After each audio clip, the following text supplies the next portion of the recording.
Hello everyone, good morning. My name is Angela Driscoll and I will talk today about my reflection of this course. What were your expectations of the course prior to entering?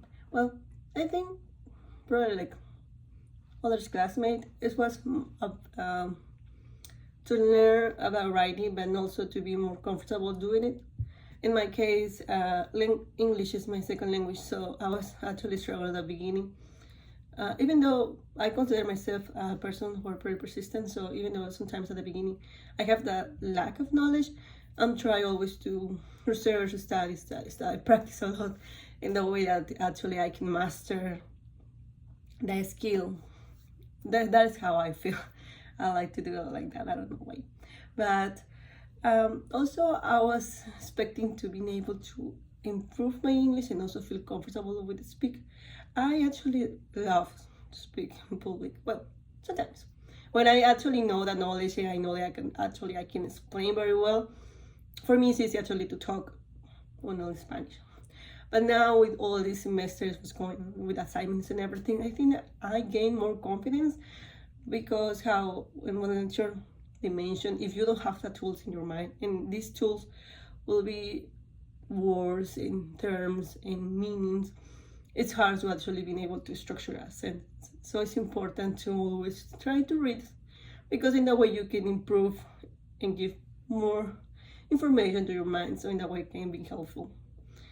I think that is completely true, because that is the way how actually I learn Spanish in a professional way, to be able to know more words than just the basics ones.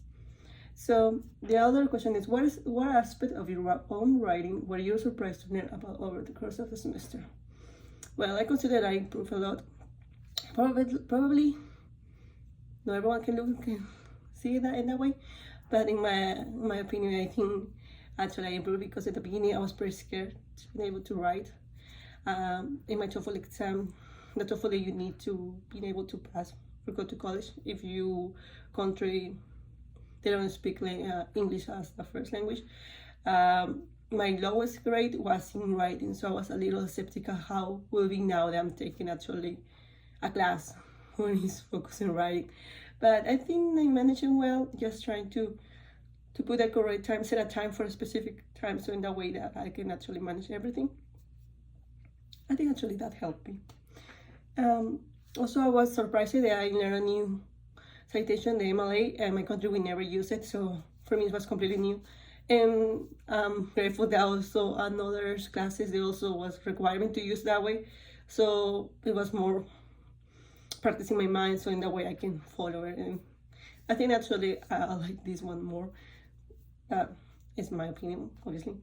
And the last one is how has your writing and or your attitude toward writing changed this semester? Well, changed a lot. At the beginning, I have the misconception that usually people who need to know a lot of writing is more people who actually are involved in that type of field, like writers or journalists. But the reality is that writing is important, I consider, for now, for all fields. In my case, I wanted to be an architect. We need to make a architectural documentation, which is a document that actually combine many parts, subtemas, and it's sometimes can be a little complex to understand it. But now with Dr. Bagel, how explained that it's important, and I do the research. Now I understand that the way that I'm very passionate about my degree, because I wanted to be so an architect. I consider now I can toward that passion also to writing, because if I don't express well with the correct terms and structure, it will be hard for the next person in charge, like people who's going to in charge of probably engineers or people in the construction, will be hard for them to understand it. And that is the bridge, so it's necessary to actually doing a good job in the documentation. So that is why now I change all that misconception about it, and I'm pretty grateful, because I know that it's better to know it now. There's a beginning to actually understand it later. So that is why I'm very grateful for all this class, and thank you so much for your patience and your time with me. Thank you.